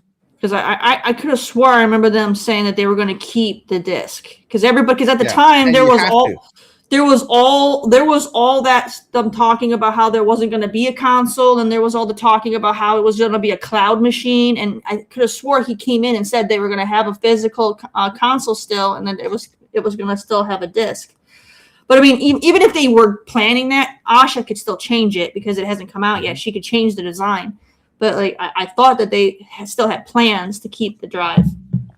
Maybe it's going to be a removable drive or a side drive like the HD DVD was. Right? For those of you that want to use your backwards compatible game, but it will look ugly. I think the built-in drive is the best way because it keeps the aesthetics nice. But we'll see what happens, because I'm a huge, right now in my Helix disk drive is a backwards compatible game. So I also thought I use my physicals for backwards compatibility, and I value it. Weren't they also because they had shut down the Xbox 360 store? Mhm. weren't they also kind of in the process of trying to make all of those backwards compatible games digital so that way people could still play them without the disc? They were trying to port as many of the 360 games to the Xbox Store, but some of those developers are dead and not responding to emails. So some games literally just vanished off the planet that were never physical anyway, right? And that's another thing about digital games. Once the stores close or the system updates, all that digital access goes away. I mean, look at what is it, Mortarfest? They shut down servers, and now Mortarfest is not even a coaster. It's less than a coaster. It's nothing, you know. So I mean, it's digital and online have made it so that you don't own anything. It's a sad world, but it is the real world. And until consumer protection laws get put in place, I don't really think it's going to change. It's going to actually get worse and worse and worse. It'll have to get worse before it gets better because they're not going to invoke change until it gets bad. Yeah, and Sincere says, I agree that gaming and entertainment consumer community as a whole needs to band together and pressure Congress to enact digital ownership laws. I really think so too. Yeah. So I don't know. We'll see. We'll see what happens with this. I'm a bastion of the disk drive because even on my computer that has no disk drive, I have a USB disk drive right there that I plug in because I have old stuff, and my old stuff won't work without a disk drive. And you know, disk drive used to be like a $20 add-on, but I've noticed as time goes on, not because of component increases, but because of it's becoming more and more rare. Like disk drive are starting to hit $50-$60 as an add-on. It's crazy. So yeah, that's I don't know. I'm team physical. Not I mean, obviously I have a collection, but I like my digital games. But like Forza Motorsport 7, I never bought it digitally. So the only way I can get it now is a physical copy that I can find at GameStop or whatever. And that's the only way I'm going to get Forza Motorsport 7. As long as they keep the server on. Well, because the licenses ran out, right? So they're not allowed to sell it on the digital store anymore. So someone like me missed out. And the only way for me to get back on it is through physical. And so to me, I think it's a huge part of game preservation is to be physical. Even if it's just a license code, at least it gives me authority to download that license, you know, the workaround, if you will. As long as they still have it to where you can get the game. As long as the Xbox store is still active. Because they shut it completely down. That disc is useless. Yeah, so true, so true. So even that comes with a risk. But yeah, the internet blew up over this rumor. I think it's a cool rumor. Go Gaming, shout out to you for making the internet blow up. That was great because I don't even have Twitter access right now, but even I heard about this. So you know that blew up pretty good when I heard about it on other platforms. So shout out to Go Gaming. So yeah, those are the Helix rumors. So Helix is already dead on arrival, even though it hasn't arrived yet. And the disk drive was coming, but it's kind of not coming because it was a troll account. So those are the rumors we had for you today. But let's see if people are digital. Oh, Terry, what are you? What are you? What did you vote? Which one did I vote for? Yeah, I put 10% because I do have a couple of physicals, but yeah, I'm gonna have to hit 10% on mine as well. Yeah, but let's hit the end of the poll. Terry, how did the chat vote? All right, how often do you put a disc in your drive? All right, 44% said they are all digital. 39% are at the 10% mark.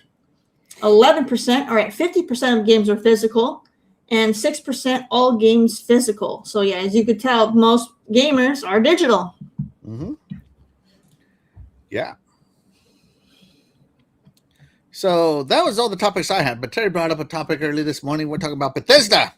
This isn't Halo, Terry. Fastback brought up this topic. Don't give me credit for it. I just shared it for you. This is Fastback's topic. All right, let's go over Terry's topic. All right, so Bethesda put out this massive thing, and I was reading this. Basically, all I got out of this is that Starfield, baby, is still here. It ain't dead yet. That's right. That's right. So they are working on year 3 of Starfield to bring you stories, targeted improvements, and more updates, and more major Starboard content next year. Woo! And that the creator content is huge, with 40% of players using creator content. I know I use it. I love it. And Bethesda is investing heavily in creator tools. So Starfield is still good. Yeah! That's it. That's all I care about. No, I'm just kidding. It might get put on the back burner for a hot minute. But so Fallout is still good. So Appalachia is still going strong, right? It's gonna get a major expansion called Raven Rock, which is a prequel to Fallout 3 next year, right? So 35 million copies sold, Fallout 3, right? So that's cool. So they did confirm, well, we're not announcing any dates today. We have been working on remasters of both Fallout 3 and Fallout New Vegas. So there you go. Remasters coming your way. Fallout Shelter continues to be the most popular way to experience Fallout on the go. I think it's the only way. With 250 million players, right? And an unscripted Fallout Shelter television project is also in the works. I wanted to be a part of this reality TV show. On Amazon. Fallout Season 2 got 10 Emmy nominations. And Season 3 is already underway. And they are having a Fallout 30th anniversary in 2027. Next year. They talk about studio collaboration, blah, blah, blah, blah, right? They talk about everything they're doing, everything of that. So they talk about more of their studios, right? ZeniMax, Elder Scrolls, Bethesda Game Studios, Elder Scrolls Online, stuff like that. They said that their teams are developing the Elder Scrolls 6 and Fallout 5 on Creation Engine 3. So Starfield was made on Creation Engine 2. So Creation Engine 3, we'll see what happens, right? And Fallout 5 is in pre-production, while the Elder Scrolls 6 is their main focus. So we'll see what happens. So they're building on Fallout, Elder Scrolls, and Starfield. So remember, notice what game is missing from this, Terry. For Bethesda? Yeah, for Bethesda. There's no Doom from id Software. Right? Because they're just talking Bethesda. Because otherwise they would because otherwise they would have crap. ZeniMax? Not ZeniMax, but what is it? Machine Games. Yeah, Machine Games. Yeah. So this is just for Bethesda. Okay, good point, Terry. So the 3 franchises they're focusing on, the money makers that Asha wants them to focus on: Fallout, the Elder Scrolls, and Starfield. If it's not Fallout, Starfield, and Elder Scrolls, and Starfield, it's gone. So yeah. So this is the refocus. So I kind of like that we got a little update on the refocus because, Asha did say she wanted the studios to focus on their major franchises, the AAA stuff, the money makers, right? Because she's feeling that pressure from Amy Hood, who I think knows nothing about gaming. She rolls by quarters instead of ruling by 10-year roadmaps. But that's my thought. Yeah. Never dead, Terry. Love your gaming god, Todd Howard. Woo! Starfield all the way. Fastback says he's excited for all the Fallout news. Absolutely. Dan, the man Cunningham, major missed opportunity with the Fallout TV show, right? Everybody says that. Yeah. So, yeah, there you go. So, lots of Fallout stuff. Terry, anything to say about this? No, I mean, I love Fallout, so I'm looking forward to the next one, and I love Elder Scrolls, so I'm going to be content. I'll be content with whatever. And? No one cares about that emptiness game. And notice the order. This is the order of importance, everybody. Starfield. No. You save you gotta get rid of the boring stuff. So as you read on, you end on a high note. You gotta end on a high note. The road ahead. See the road ahead. You gotta hook the audience. The road ahead wasn't right here. No. They got you hook, line, and sinker right here. They got you hooked, and here they're reeling you in. That's what the catch me the headline is for. Because most people don't read past that.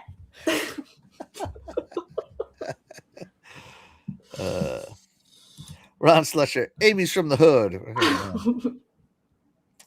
Right. Okay. So there you go, everybody. All right, Terry. That's enough Starfield and Halo for today. All right, calm down. Calm down. Do you have anything else you want to talk about, Terry?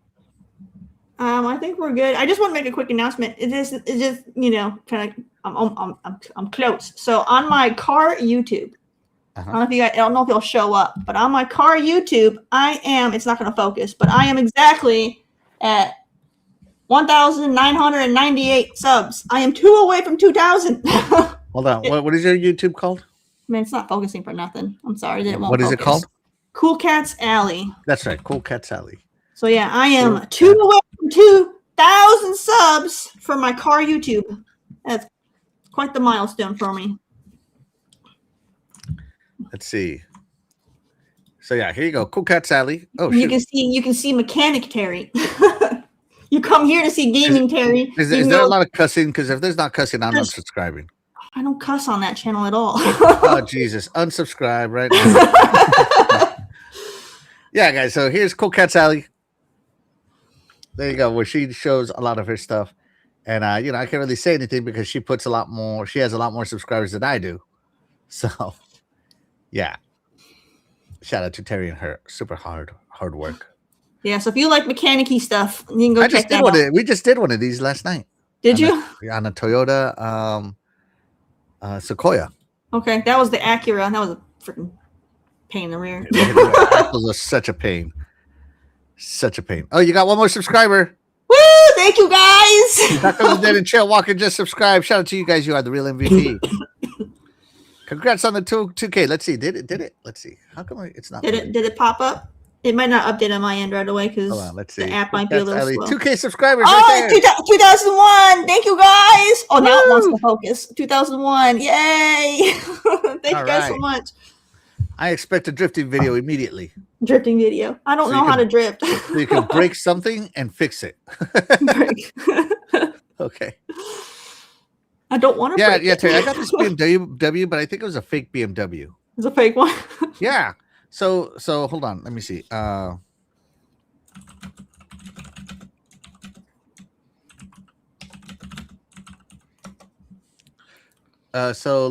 me see if I can find a video for you, or maybe one of your videos. I'd rather do one of your videos. No, that's not. Here we go. Okay, yeah. Okay, so let's look at the steering wheel. Where's the steering wheel? Get to the steering wheel. Oh my God, it's just a quick picture. Okay, that's back when I had the red interior. I don't have that no more. So you remember so you see the steering wheel, right? Uh-huh. So you know how it has the little checkers and says BMW on it? Uh-huh. Yeah, the fake BMW I drove didn't have that. It had G on it. Totally fake. A G? Yeah, the G. I don't know what. Like an MG? It just had a G, a big old G, and it's like it was weird. It sounded like it had like a V8 instead of like an inline 4, V8, okay. Yeah, I don't know. My God. It was a fake BMW. Get out of here, dude. What do you think? Was I duped? Somebody wanted to sell me one for 10,000. I'm like, it's fake, bro. I don't want it. What do you think, Terry? You're ridiculous. Shout out to my beautiful wife. She's the MVP of my life, and she has subscribed to Cool Cat Terry's Alley. So there you go, Terry. We got you over 2,000 courtesy of the iconic video. Oh, hold on. I got to do this officially. Hold on. All right, hold on, Terry. All right, here you go, Terry. For 2,000 subscribers, you get an iconic award. Go ahead, speech. Yay! Yes. I'd like to dedicate this award to all the people who had faith in me, not Axel, Even though it happened on my channel. No, you guys are amazing. So thank you guys so much for your support. I do appreciate it. Ooh, there you go. All right, there you go. All right, that's all I got. Speech.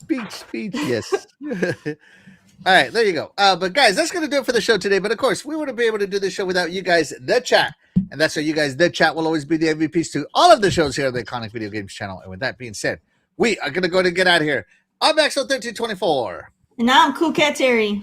Yeah, and we will catch you guys next week after me and Terry play some Halo. Woo! Bye, everybody. Bye.